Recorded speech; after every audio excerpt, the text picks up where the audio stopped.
Hey there, it's good to be back here with another episode of my podcast. I am Father Roderick, and this is going to be the last show before my own break. I'm going on a short vacation in France, in the north of France. I'm really looking forward to it, and that is very good to recharge my batteries for, well,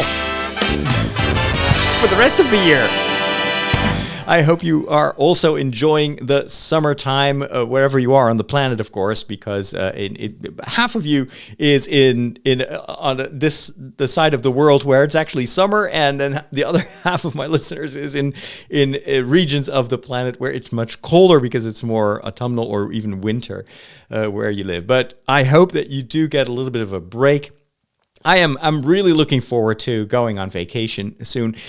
Also, because, and this is something I'm going to talk about in a minute in the news segment, I really want to make a bit of a break between the shows that you've been listening to so far, and then I've got some new ideas for the kind of podcast that I want to bring to you after I'm back from vacation. But that is going to be quite challenging for me in terms of preparation, but I'm looking forward to having about 2 weeks to make that break for myself as well. So let's waste no more time. Let me talk a little bit about what I have in mind for the future of the show. Do you know what's going on? This is what's happening in your world.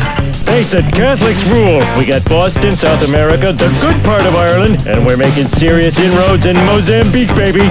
You've taken your first step into a larger world. Now, for those of you that are more recent listeners, just a very short recap of how this show came to be and why it is what it is right now. This started when I was studying in Rome, and actually the whole concept of this show was an assignment for my radio exam. Back in the days, I was studying social communications, and I had a radio teacher who worked for Vatican Radio, and so that's how I actually got into creating audio. So I have a bit of a radio formation background.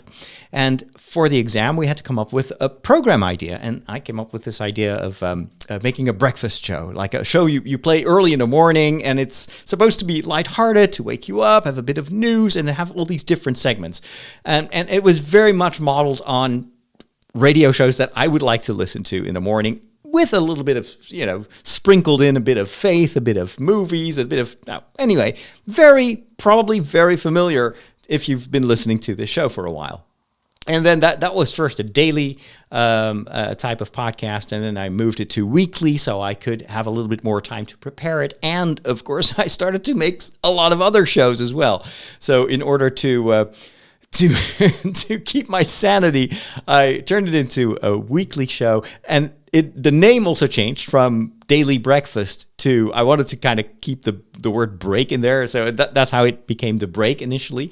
Then there was another, I think a TV show or another very popular show that was also calling itself The Break.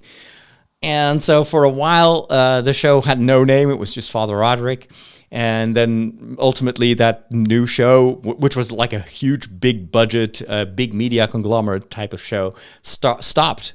And so the name became available again, so I switched back to The Break. But anyway, this is why the show is, in its core, very eclectic. It's a bit of everything. And lately you may have noticed that the show also gets longer and longer and longer because I always have stuff to talk about. There's always a lot going on. I have a huge, wide variety of interests. But this also has a downside, and that it's that the show becomes a bit of everything, but also what is it? It's very hard for me to define what the show is about. And of course, since there is a lot of competition out there, although I don't really see it as competition, I just do my thing. But there are so many more podcasts than when I started to do this show. What is it, 17 years ago? I think it is time to kind of rethink a little bit the approach. And as always, when you want to go back to your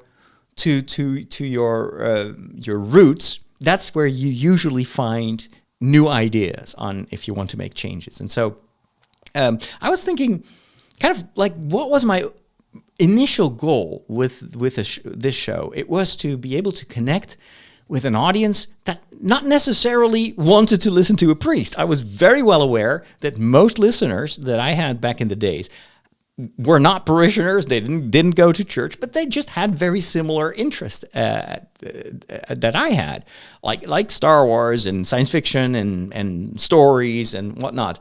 And then I came up with this idea. Well, what if I create like a bit of a sandwich formula? I talk about movies, TV shows, and then I talk about faith. I answer, questions about these peculiar Catholics, and then we'll just move on to video games. And it felt like that was a balanced way to mix in a bit of my faith, but it was still a sandwich formula in the sense that every single piece of every ingredient, you could say, was still its own thing.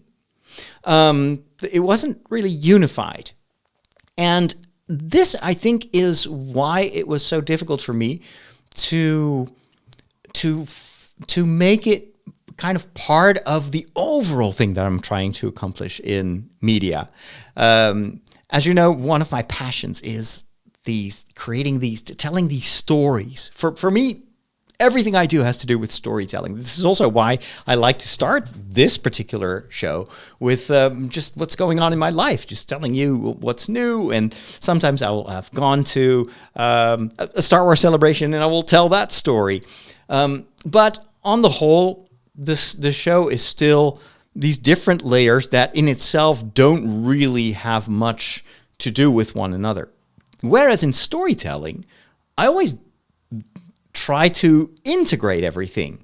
A good example is my other podcast, The Walk, where the story itself is nothing special. It's just me going on a walk. But that has a beginning and a middle part and an end. Beginning is, hey, let's go for a walk. The middle part is, let's talk while I'm walking. And the end is, oh, I'm almost home, or I have completely no idea where I am. I'm completely lost. But I'm going to end the show here. And during the walk, I integrate both my own personal experience as well as my faith from time to time, but not in a forced way, not in a kind of sandwich way. It's just, I share how my faith helps me to sometimes see clearer or to decide what to do. It guides me, but the walk is also very often just about discernment or about my own struggles and how I try to surmount it. So it's not necessarily, the faith is much more, it's not like its own segment, but it's just part of who I am. And so that transpires in the stories that I tell. And I felt like that this is where I believe that this particular show can really grow into something a bit more coherent. The other thing that I feel is missing in what I've done so far is the storytelling cohesion. It's like, I love telling stories, and my homilies, as you know, I always celebrate Mass in one of the parish locations here. My homilies have really turned into basically storytelling, because I know from experience that is what people love to listen to. I can just do a whole theoretical explanation of scripture and give some theology. But if I begin my homily with, this last time I was in France and we were out there because we needed some French cheese, and I bump into this guy and he looks very disheveled.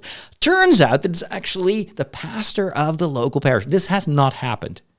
But you see how you're already you're already engaged. You want to know about this guy, and why is this local parish priest looking so disheveled? I have no idea, because this didn't really happen. But it's just an example to show you how incredible, irresistible a story is.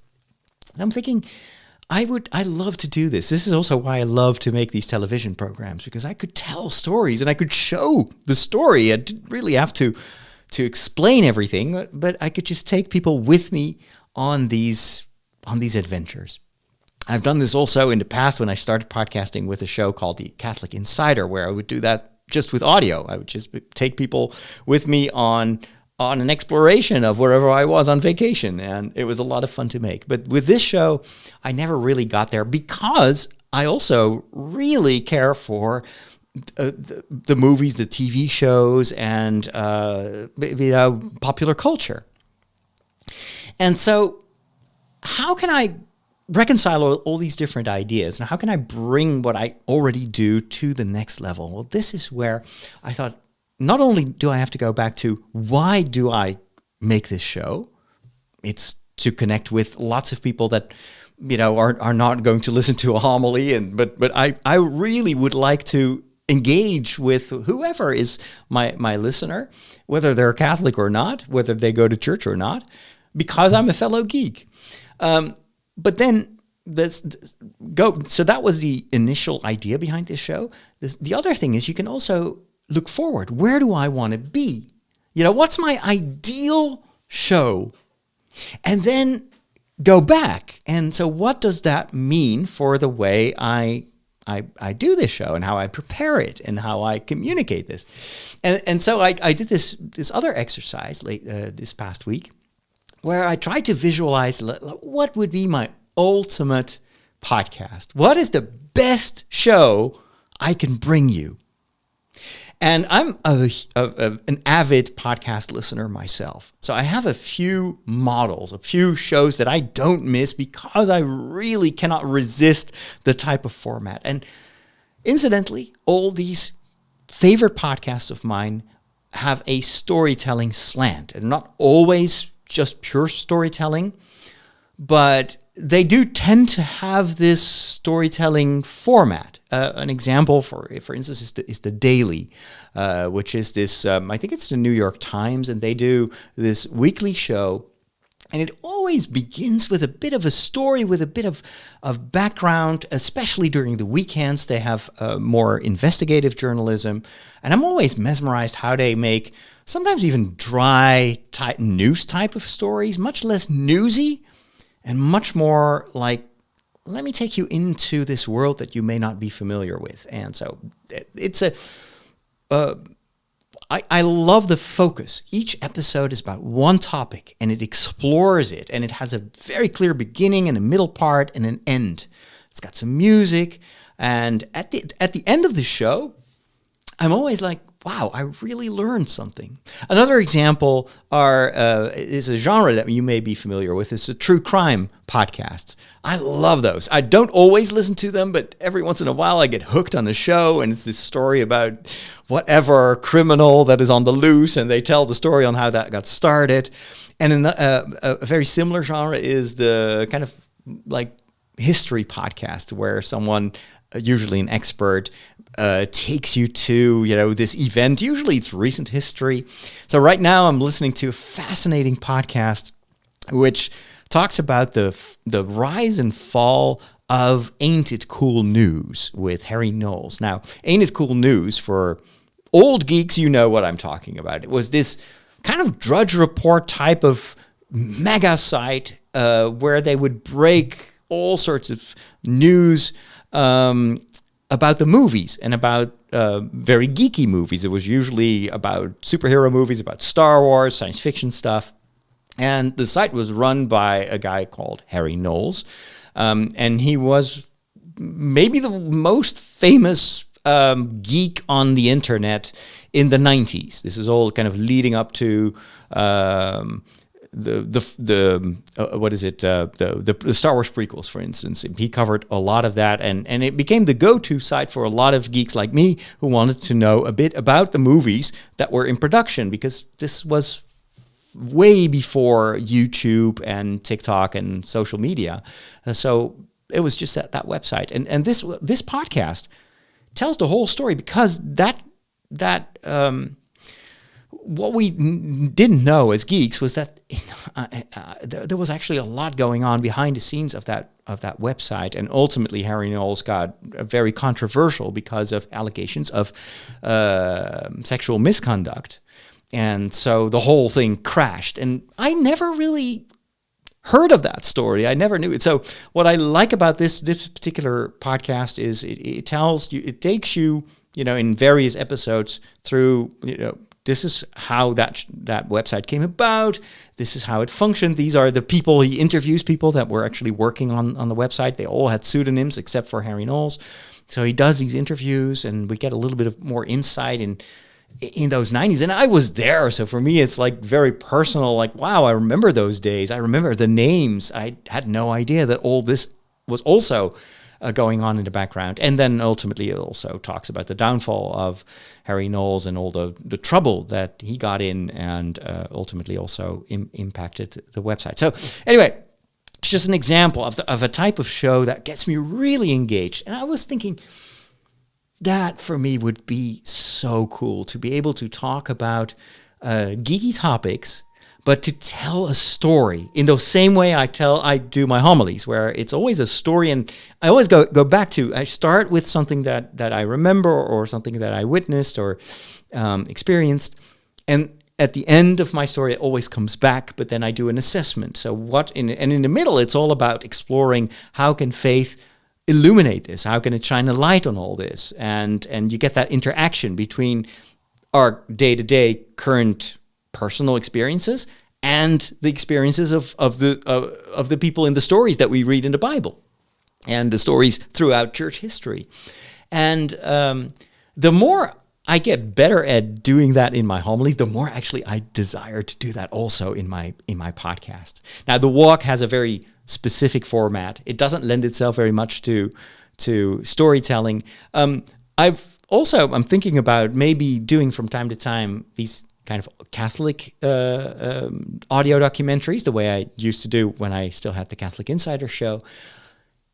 But none of them really do what ultimately is my big ideal, and that is to tell stories that take place in the realm of geeks and fantasy and science fiction and Star Wars. And I've struggled so much about how do I do this? And as you know, I've been thinking about maybe doing a documentary channel, and I was overcomplicating it.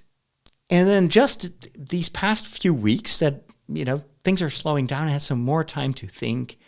And all of a sudden it just clicked, and I was like, I think I know what I'm going to do. I'm going to take the core of what I've always included in this show since the very beginning. I'm talking about 17 years ago, like in 2005 when I started podcasting. I'm going to take the movie and TV topics. I'm going to take my faith, the questions that I answer and then I'm going to take my personal stories. Those are the three pillars that have always been part of my show, but I'm going to blend them into one story per week. And that story will have, of course, it's not just going to be this very long week, because I already hear some of you, but well, what about, the technology? I like it when you talk about tech. I like your book reviews. Me too. And I'm absolutely going to continue to talk about that. But I'm thinking, you know what? The big issue right now with this particular podcast, it is too eclectic. It doesn't have a focus. It's a bit like, so I'm currently watching Star Wars Rebels, the final season. So Star Wars Rebels is an animated Star Wars show that ran a couple of years ago, but the main characters are also going to play a very important role in the Ahsoka television series that is just around the corner in 2 weeks from now. That will premiere. And so I've been kind of finishing the Star Wars Rebels show in order to be up to date when Ahsoka starts. And I remember that in the first season, I almost gave up on that show because it was so filled with non-consequential episodes. It was a lot of filler. And there were a few things that were okay, but the first season, it was most of it you could just skip, and it wouldn't really matter that much. But in the second season, the show started to change. In the third, it went in overdrive. In the fourth, I was like, I'm sitting on the edge of my seat. What has changed? It got focused. They got rid of the fluff. They got rid of all these, stories that they just made because they had to fill. They felt initially, I think that was a children's show. So they had these silly episodes where really, and Clone Wars, same thing. In the beginning, there were so many filler episodes, but the more the story got focused, the more it kept you like wanting to know what would happen the next week. The more I think, okay, this is how it works. This is how you get people hooked on a story. And so that is how I'm thinking right now about what I would like to do, is to take the three main ingredients that have always been part of this show, but then blend them into this story. I'll give some examples later on. And then I'm going to move all the kind of like little tidbits that have over time started to be added to the big pile of topics that I talk about. I'm going to move that to my Patreon feed. So I do this for the walk as well. So I have one topic, and I make sure that it is well focused, and I do a little bit of preparation. So it's got a beginning and a middle part and an end. And so for those of you that are just subscribed to the public show, it is a full show. You don't have the idea of like, it's not like, oh, but if you really want to know what happened, then you have to be a patron. I don't want that. I want everyone who listens to my public podcast to have the feeling that this is the show. This is what you want to listen to. And then there's a bit of extra stuff that I record as a thank you for my patrons. And so I'm doing that already for the walk. And I also would like to do that for this show. So to give you my best efforts in terms of storytelling, and that's going to be the new show. And then I'll continue to talk about all the geeky stuff. And what I also wanted to do is to make that available to all my patrons, because there are different tiers. And it's like, no, I don't care at what tier people are supporting me. This is just for all my patrons. And it's, a lot of that stuff will also be kind of part of my streams and everything. So hopefully that will have the effect that for the main show, I can put much more thought behind it. I can create a much better story. So example, how do you have to picture this? Okay, so for instance, after my summer break, one of the stories that I would like to tell is about how Star Trek, not Star Wars, but how Star Trek has really changed my life on a very profound level. And it all started at my first fantasy fair. Not my fantasy fair, but the first fantasy fair in the Netherlands that I went to, which for me was such a novel thing. And I was very apprehensive because I had no experience with, cosplay or anything. And I remember that first day that I was walking around there, I was so uncomfortable. I felt so out of place. I didn't have a costume. I was like... And then all these people were so different from the people that I knew in my life. So I didn't dare to engage with anyone. I felt so out of place, and I almost left. I was like, oh, this is too much, And that all changed when I walked into a talk by someone who is now actually a very good friend, but back then I didn't know her at all. And she was filling in for someone else who was going to give a talk, but couldn't make it at the very last moment. So she just stepped in and started talking about Star Trek, because she said, I can always talk about Star Trek. And she started to explain what makes Star Trek so special, and also why Star Trek is so important. So she talked about the ideals of Roddenberry and how he looked at the future of mankind, and how Star Trek is all about hope, but also... She explained it's also very much about how exploration is not just helping you to better intellectually understand the universe, but in Star Trek, exploration is always about meeting new species, about meeting other people that you live with in the same galaxy, but they may be so different from you. And there's always the temptation of adversity, of like, oh, I'm afraid of you, so let's just shoot first and ask questions later. But Star Trek is ultimately always about discovering that the other person or alien or whatever has something also that motivates them and that you can learn from. And it's all about this very high ideal of getting along without really having to become the other, or having to change the other person. It's what I love so much about Strange New Worlds is it's about discovering that these strange new worlds are only strange because you don't know them yet. And that talk really changed my whole mindset during that weekend. And I remember I went back the next day almost as if I was part of an away team that was beamed down to that strange fantasy festival. And my job was there to just make first contact and to explore and get to know people and ask questions. And that second day was so different from the first, and it changed my mindset forever. This is also how I try to look at everything that surrounds me. Instead of being fearful and it's like, oh, they feel so threatening because this is not part of my culture or my faith or my world. I'm not supposed to be here.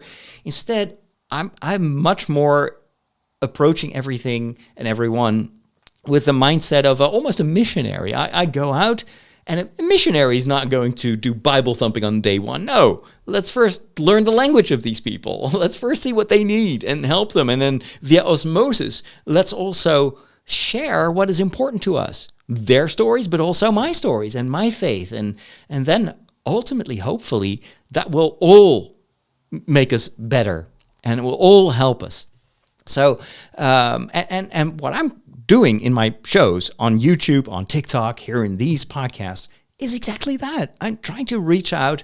I'm trying to explore the geek culture, but with a very open mind. I hope that's always something that you recognize that this show.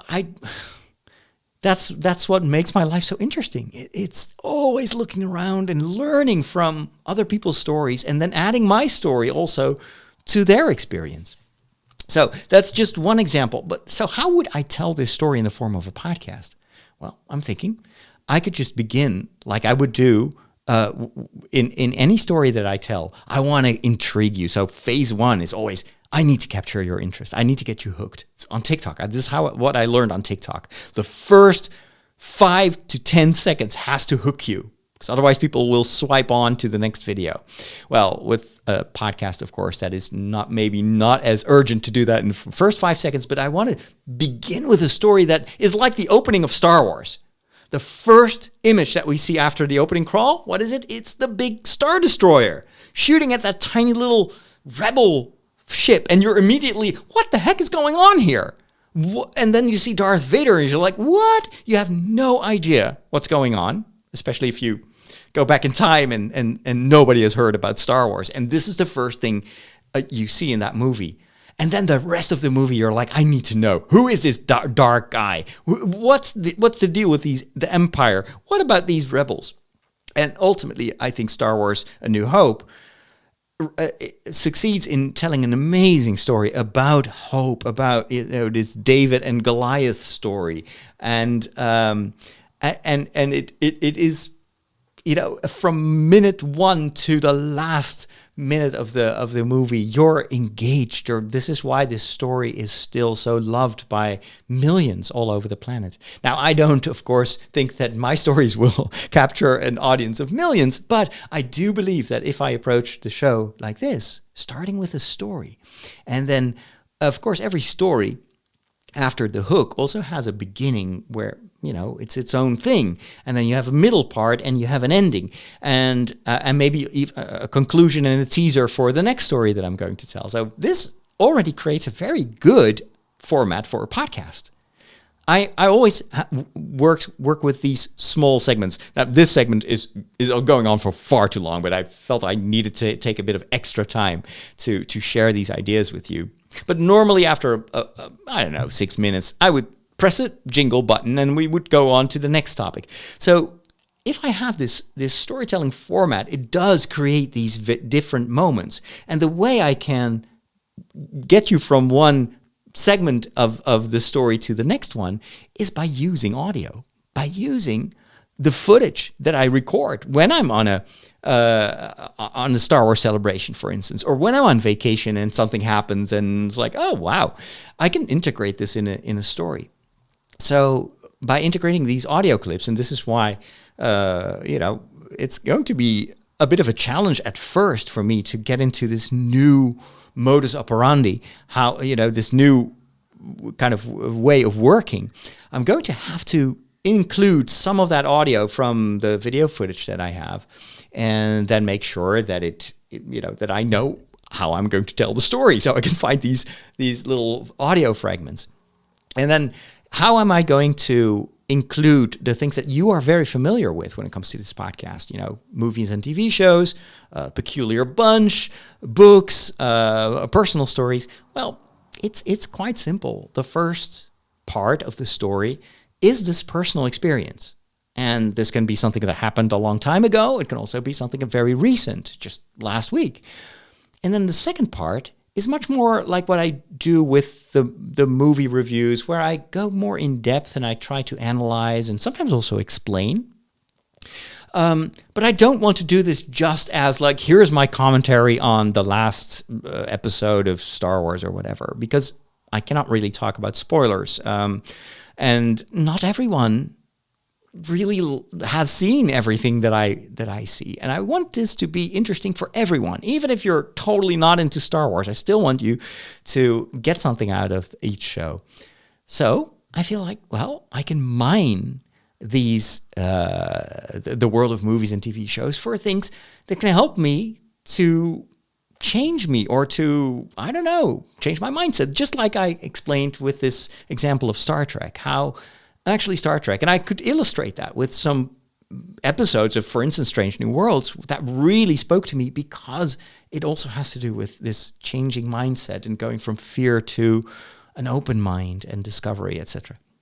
And then the final part can be, of course, in the personal part and in the analysis, you can also bring in faith elements. There's always a link with faith, and then I can shed my light as a priest on how do I perceive these stories.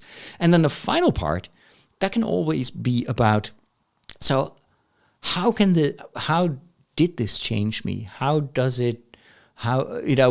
the takeaway? It can be kind of like a conclusion, more a bit of a meditation on the story that I just shared.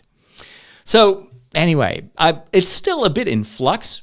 I do have some more to share about this, but ultimately I'll probably add something to this show for my patrons, where I give a little bit more kind of my theological thinking behind these upcoming changes, because I still want to go on to the movies and TV segment, but what was I saying? So this is why I wanted to share this with you, so that next time you hear this show, it's not going to be like, wait a minute, this is not what I signed up for. This is not what I want. Why did this all change? I want to make sure that you are part of this process, but I hope that you understand, that you trust me, that the changes that I'm thinking of all have to do with bringing what you love about this show to the next level, to make it better, to make it more engaging.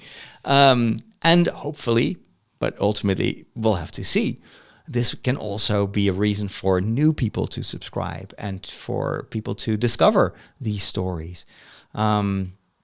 So anyway, that's about it. I know it was long, hopefully not too long, but I want you to be part of this process. And as always, of course, especially for my patrons, if you have feedback, you know how to reach me. We also had the same discussion with the changes for the walk. But my main concern is always, I want to keep giving to you as a listener what you want me to give you. This is not just about me having all these wacky ideas. No, I want to constantly challenge myself to do an even better job, to share my life and my passion and my fascination for movies and TV shows and all the rest with you, but in the best way possible. How do you not like movies? They're predictable. Like, the guy gets the girl and that kid sees dead people and Darth Vader is Luke's father. Not liking movies is like not liking puppies. They're fine. I just get bored and never make it to the end. You need a movie education. You need a movication. I'm gonna give it to you. All right, I already talked a little bit in the previous segment about what I wanted to talk about here in the movie TV segment, and that is Star Wars Rebels. So I'm watching the 4th season now. I'm in the final stretch to get ready for Ahsoka. So I'll probably have to watch a few more of these episodes when I'm in France. Hopefully they'll have internet there. I'm actually not sure if our cottage has Wi-Fi. Oh well, I have a very big data bundle, so I'll just watch it on my phone. But I love it. It is so good. That final season is so Star Wars. Like the first season of Rebels, it was all over the place, and it didn't feel like a serious Star Wars story. But now here we are in 4, and you've got Grand Admiral Thrawn. Oh my gosh, he is so awesome. And then you've got everything is in jeopardy. Like the whole dynamic of this family, because the team of Star Wars Rebels is they in the beginning, in the first season, they don't know each other very well, and they all go through their story arcs and they grow towards each other. They also challenge each other. Some of them actually, Ezra, who's supposed to be the main character, he's actually like a Luke Skywalker, but then making all the wrong turns. He actually, at one point, accepts Darth Maul as his teacher. He rejects his current Jedi teacher, Kanan, because Maul is like, oh, I have a much faster way. And, so every time that Luke would say, no, I'm not going to turn to the dark side, Ezra is, sure, why not? Let's give it a try. I really like that contrast between what they do in Rebels and what they did with Luke Skywalker's story. But then ultimately, this 4th season really brings it back to what I think is always the core of Star Wars, and that is the value of family. Yes, there may be an easier and quicker way to accomplish your goals, but if the price you pay is losing your family, then it's not worth it. And that is, I think, a very important lesson that this particular story arc in Star Wars really conveys and brings to a young audience. And the events of Star Wars Rebels are going to lead straight into Ahsoka. You don't have to watch Rebels because they'll probably just give you a little bit of a kind of a primer. Maybe even, didn't they do that for The Mandalorian as well this year, where you just had like a couple of minutes and they just recap whatever you need to know to get this story. But of course, it's going to be so much more impactful if you've already gone through that journey with the main characters of Star Wars Rebels.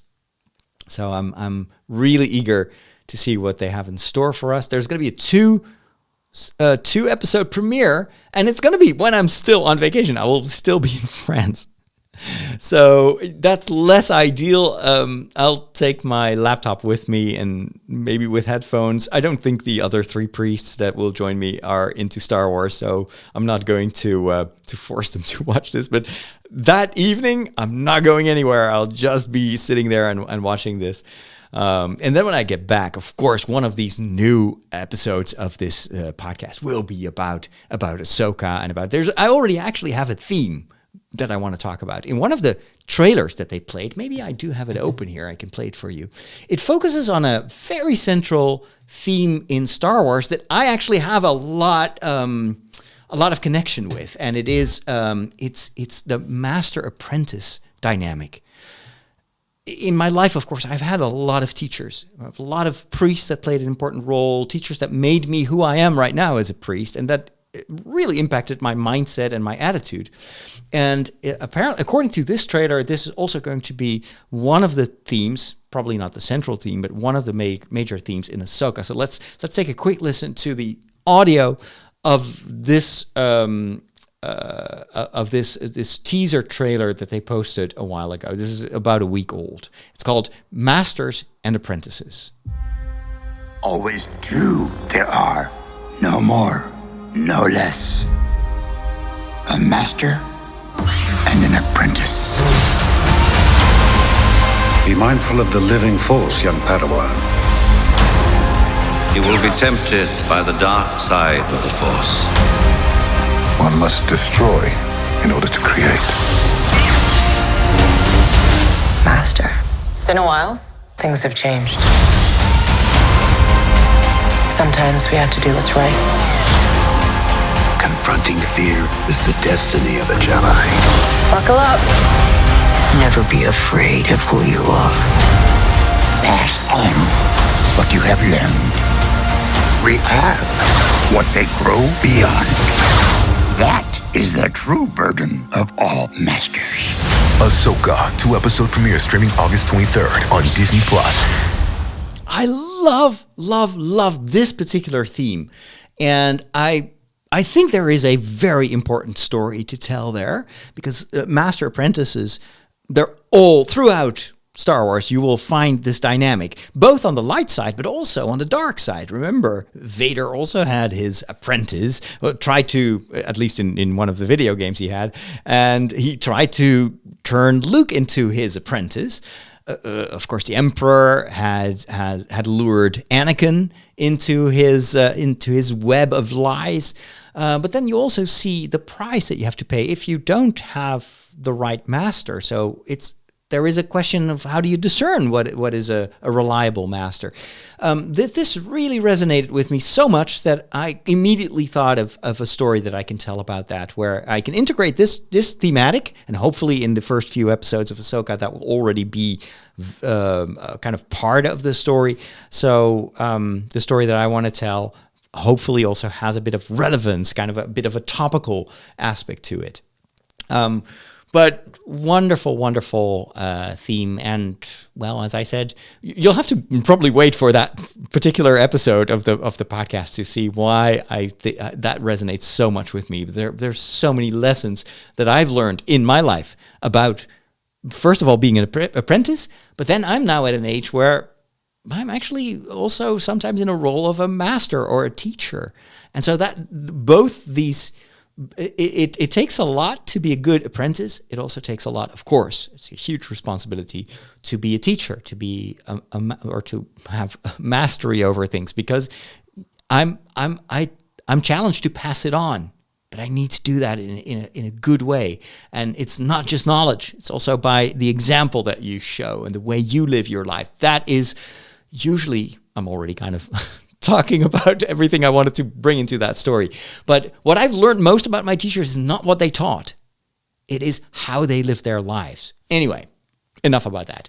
Let's talk about Star Trek. Star Trek Strange New Worlds. I just today watched the episode finale of season 2 of Strange New Worlds, and it made me...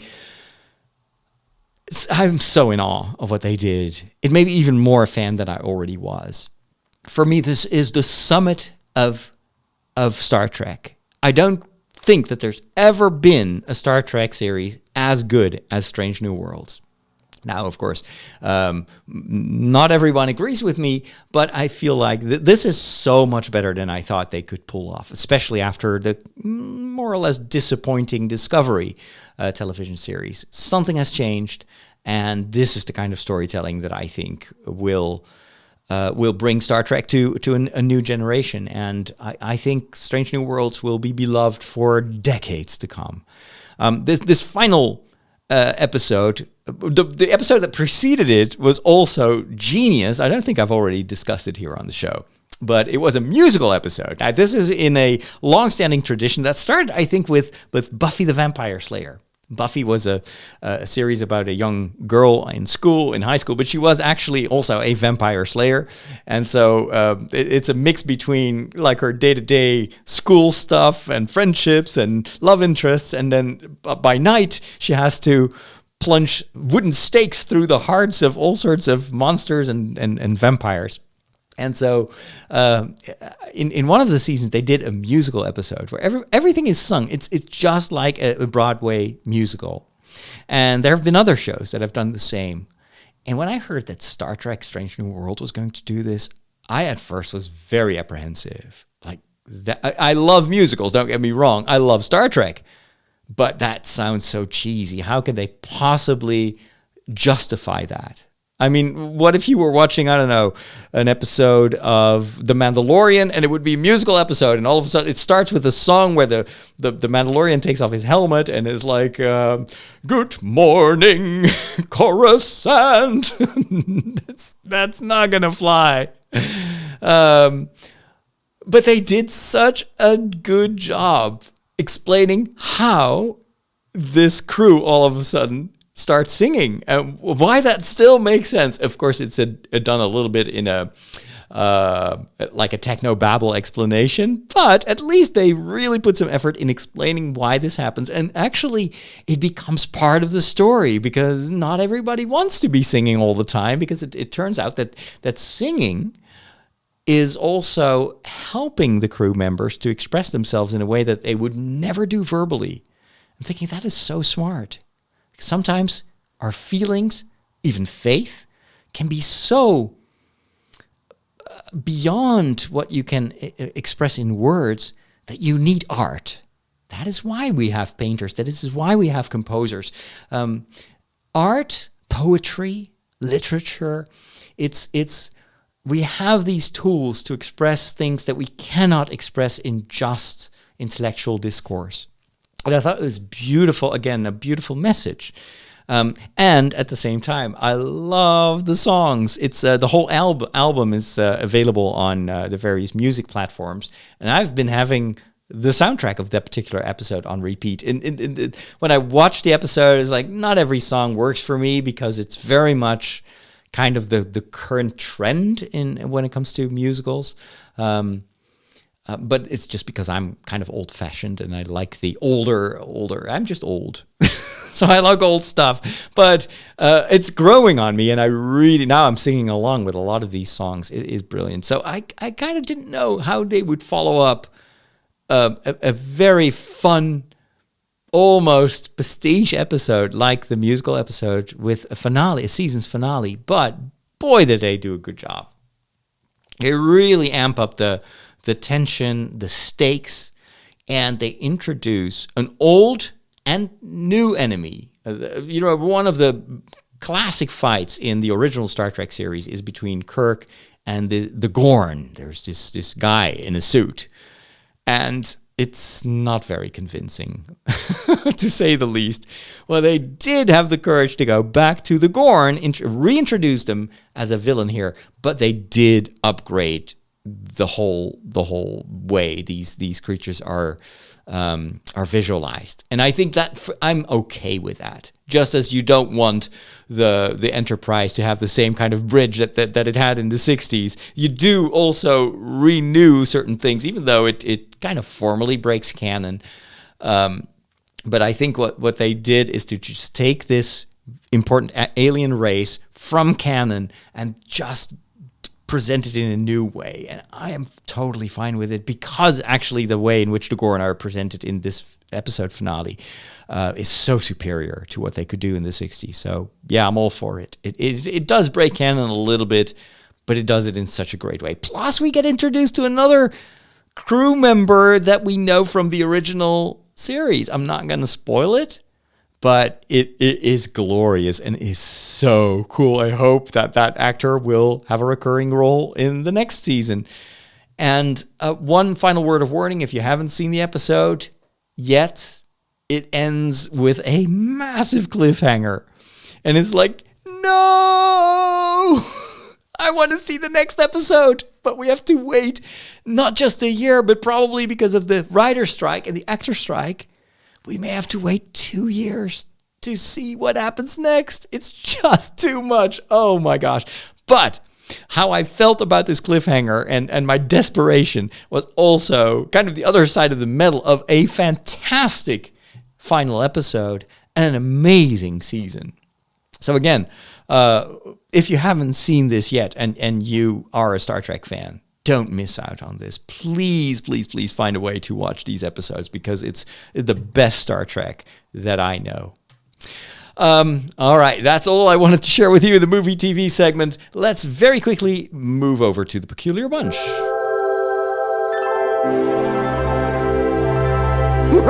Catholics rock!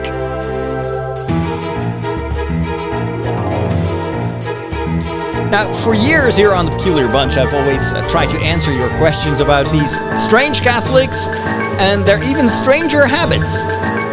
Catholics can be a peculiar bunch. No meat on Friday. Oh, meat? What do they eat? Light bulbs?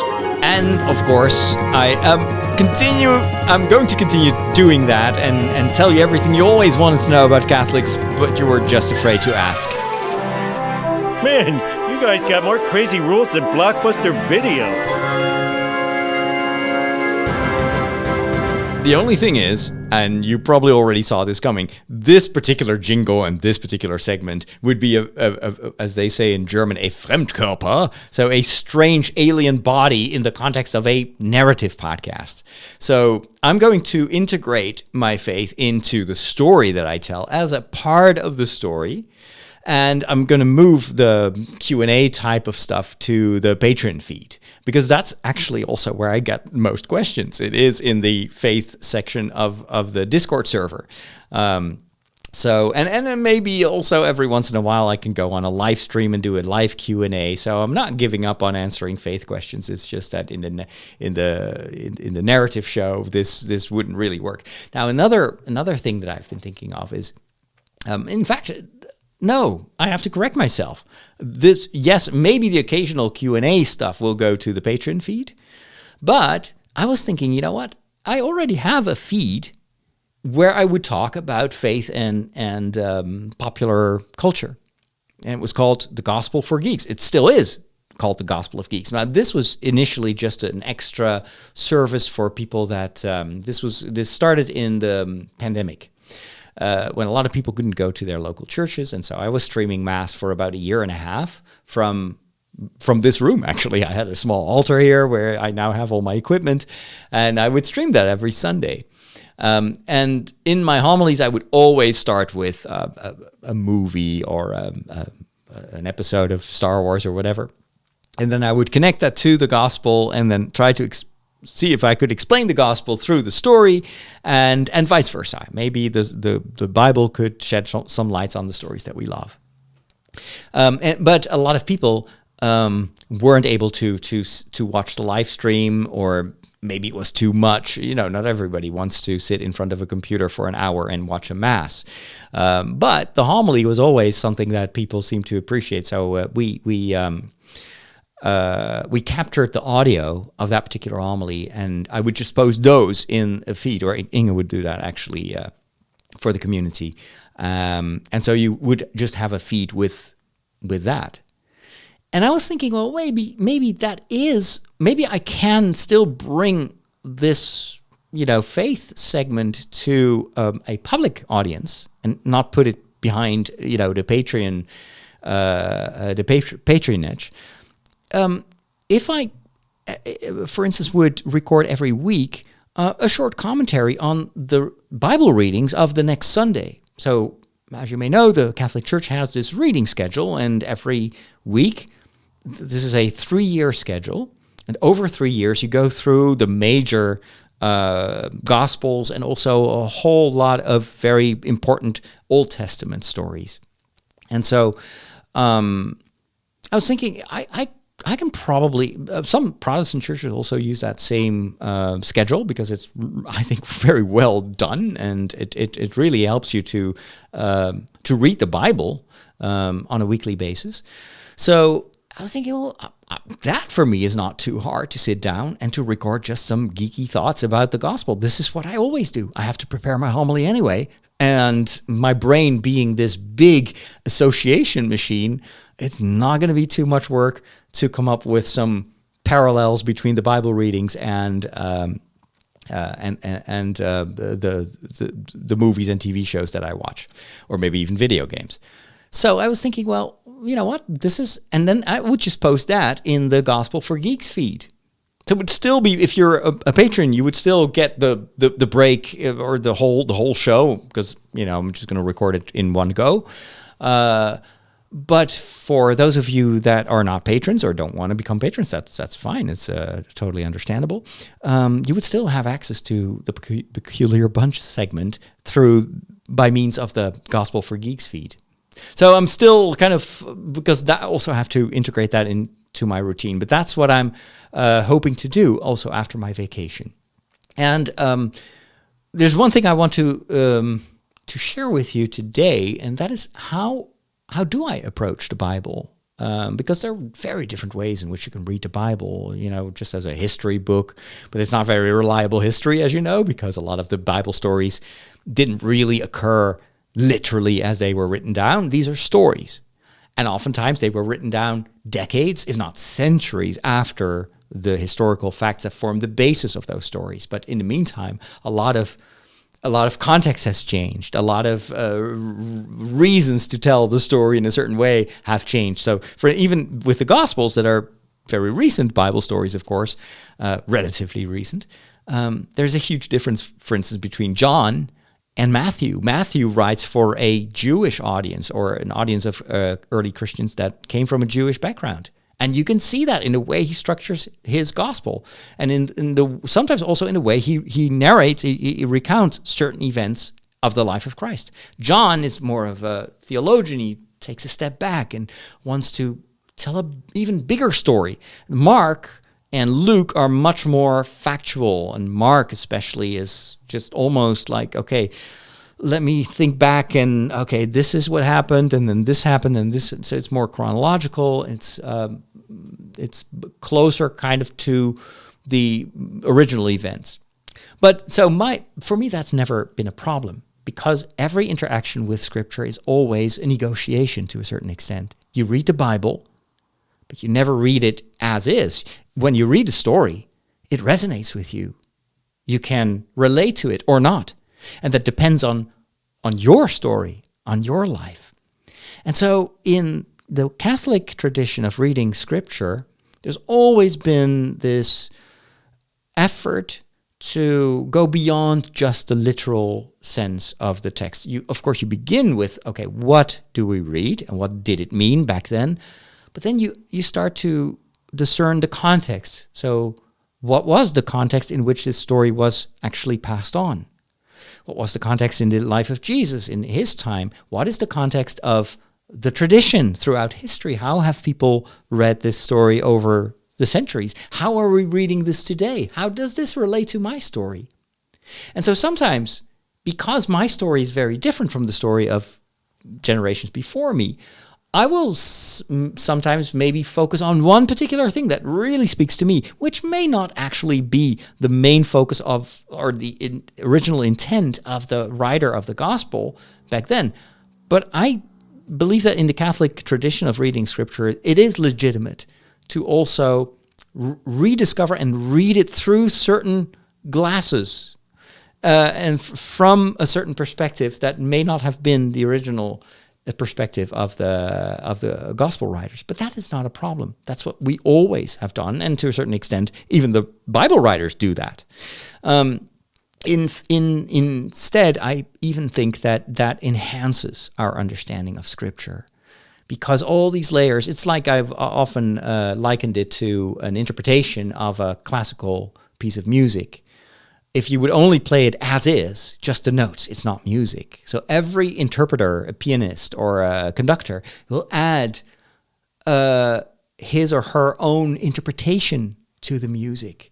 And it's not betraying the original music, it is enhancing it. And this is how the music will continue to be played over time. And every composer, every conductor can add new layers and can make the music say something that maybe originally was never in the original performance.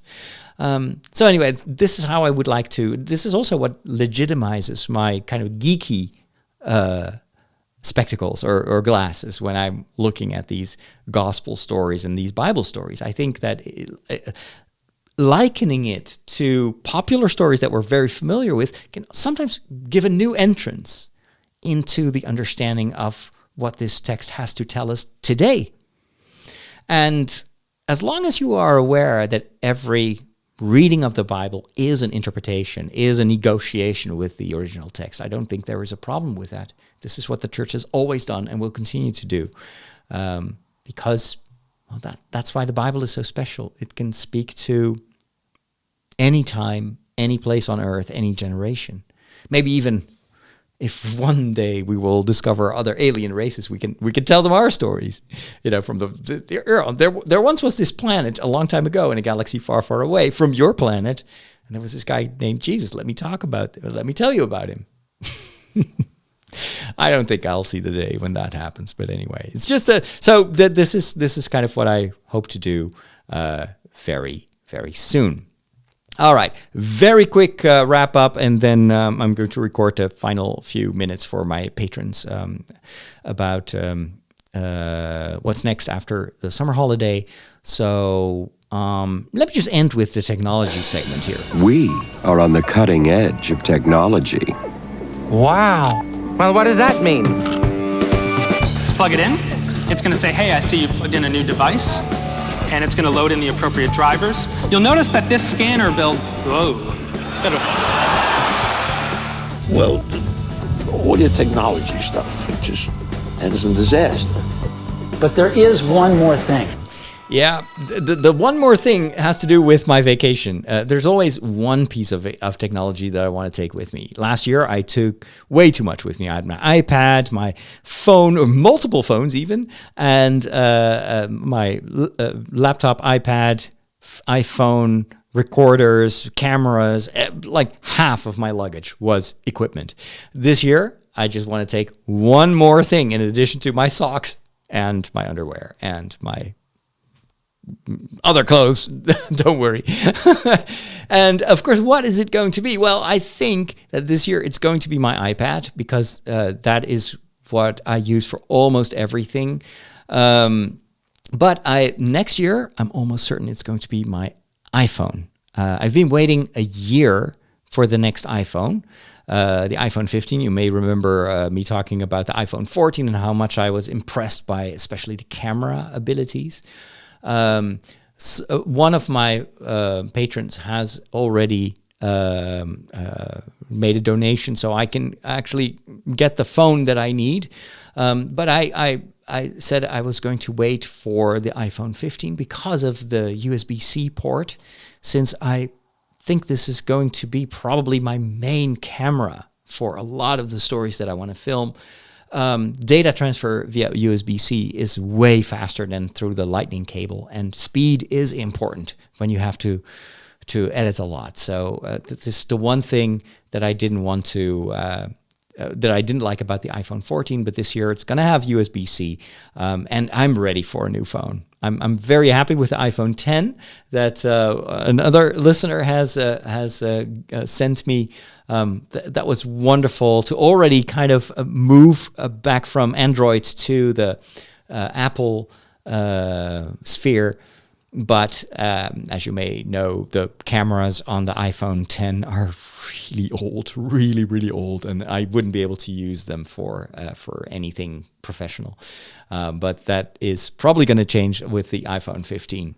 So, but of course, an iPhone is way more than a phone. For me, it's also my book. So I'm going to read a number of books during my vacation, but I always listen to audiobooks. I love audiobooks, so I'm going to read the Red Rising trilogy. I already read the first book, so it's about this colony on Mars of people that are oppressed because they work underground, but they think that up on the surface of the planet, it's all still uninhabitable.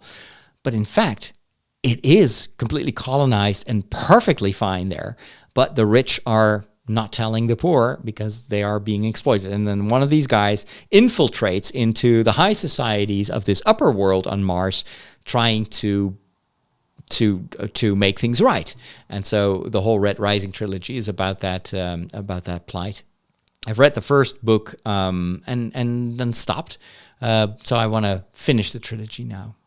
There is another trilogy after this one, and I think the last book just came out recently. So there was a lot of news about Red Rising. I'm thinking, oh yeah, I'm just going to listen to those audiobooks. And then, of course, the phone is also great for gaming. Especially what I love about both the phone and my iPad is I can still play Xbox games because I have the Xbox Game Pass Ultimate, and you can play video games on a browser because Xbox does Microsoft does all the computing. So this is how I play a lot of games. I don't even install them on my hard drive anymore. I just play them in the cloud, and it works really well. You obviously need to have a bit of a good connection, but so this is going to be the big test. Will I be able to play some of my Xbox games while I'm on vacation in France? I will let you know after the holidays how that went.